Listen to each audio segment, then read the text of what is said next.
Hello అస్సలం వాలేకుమ్ friends, welcome back to our channel Nasrus kitchen. ఈరోజు మన కిచెన్లో ఎన్నో ప్రోటీన్స్ కలిగిన హెల్దీ అయిన అంజీర్ డ్రై ఫ్రూట్స్ లడ్డూని ఎలా ప్రిపేర్ చేసుకోవాలో మీకు ఈ వీడియోలో చూపించబోతున్నాను.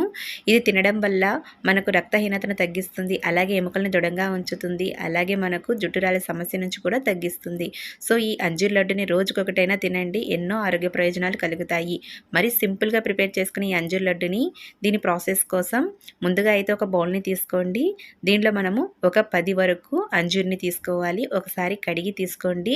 అలాగే దీనిలో మనము ఒక 10-15 వరకు డేట్స్ని తీసుకోవాలి. గింజలను తీసేసి దీన్ని తీసుకోవాలి.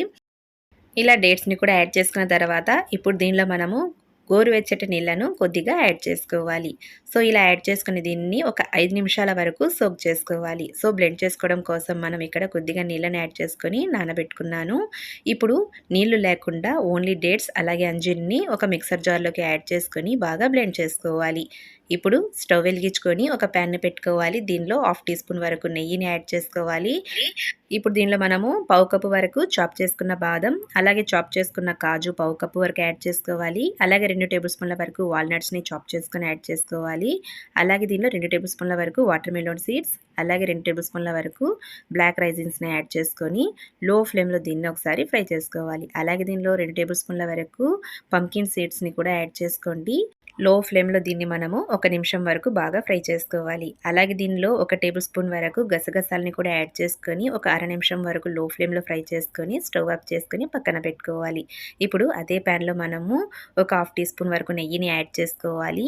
ఇప్పుడు దీనిలో మనం బ్లెండ్ చేసి పెట్టుకున్న ఖర్జూరం అలాగే అంజూర్ పేస్ట్ని యాడ్ చేసుకొని లో ఫ్లేమ్లో దీన్ని మనం ఒక 2 నిమిషాల వరకు బాగా ఈ విధంగా కలుపుకుంటూ ఫ్రై చేసుకోవాలి. సో ఈ విధంగా మనం దీన్ని 2 నిమిషాల వరకు ఫ్రై చేయడం వల్ల దీనిలో ఉండే తడిదనం అనేది లేకుండా ఉంటుంది. ఇప్పుడు మనం ఫ్రై చేసి పెట్టుకున్న డ్రై ఫ్రూట్స్ని దీనిలోకి యాడ్ చేసుకోవాలి.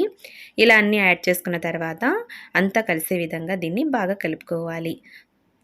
సో ఈ విధంగా మనం దీన్ని బాగా కలుపుకొని స్టవ్ ఆఫ్ చేసుకొని దీన్ని మనము చల్లారనివ్వాలి. సో ఇది మనకు కొద్దిగా చల్లారాక ఇప్పుడు చేతికి కొద్దిగా తీసుకుంటూ దీన్ని రౌండ్ లడ్డూల్లాగా ప్రిపేర్ చేసుకోవాలి. సో ఎంతో హెల్దీకరమైన లడ్డూని చూసారు కదా ఫ్రెండ్స్, మీరు కూడా ఈ విధంగా ట్రై చేసి చూడండి. చాలా టేస్టీగా కూడా ఉంటుంది. రోజు ఉదయం కానీ సాయంత్రం కానీ ఒక గ్లాసు పాలతో ఇంట్లో పెద్దలకు కానీ పిల్లలకు కానీ సర్వ్ చేసేయండి. టేస్ట్ అయితే చాలా బాగుంటుంది. అలాగే రోజంతా చురుగ్గా చాలా బాగా హెల్దీగా ఉంటారు. సో ఇది జుట్టు రాలే సమస్య నుంచి, అలాగే ఎముకల్ని దృఢంగా ఉంచడం కోసం, అలాగే రక్తహీనతను తగ్గించడం కోసం కూడా ఇది మనకు చాలా ఉపయోగపడుతుంది. సో మీరు కూడా ఒకసారి ట్రై చేసి ఎలా ఉందో నాకు కామెంట్స్లో తెలియచేయండి. అలాగే నా ఛానల్ని లైక్ చేయండి, షేర్ చేయండి. మరొక రెసిపీ కోసం మళ్ళీ కలుద్దాం. Thanks for watching. Bye friends.